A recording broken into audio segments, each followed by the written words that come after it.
A reflection for the first week of Advent, the simple, astonishing faith of Mary. During the month of December, as Christmas Day draws closer, we can easily find ourselves swept up in the whirl of buying presents, organising parties, decorating the house, preparing food and spending money. Christmas is coming and we don't feel ready.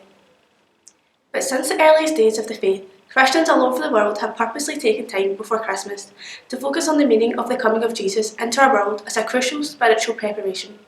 This is what Advent is about. Advent is a word that comes from Latin and it means coming or arrival. God has arrived on our world through the birth of Jesus. There's someone who is absolutely central to the coming of God into the world that we kind of see but we don't really hear, and it's Mary.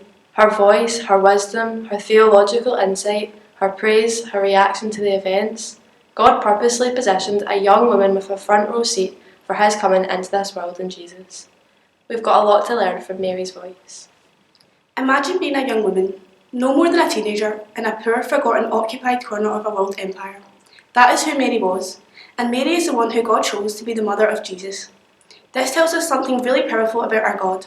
By positioning Mary in this way, God shows us what kind of person is a gospel's witness, teacher and example. It is no mistake that a woman gets to be a part of this plan, and that her voice, her questions, her fears, her actions and her obedience matters.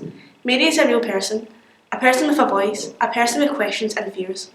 The Holy Spirit will come upon you, and the power of the Most High will overshadow you. So the Holy One to be born will be called the Son of God. Mary's response is breathtaking. I am the Lord's servant, may your word to me be fulfilled. That is how God works in our world, the power of the Holy Spirit and the obedience and the faith of ordinary people. In this Advent season, let's be encouraged by the simple but astonishing faith of a young woman.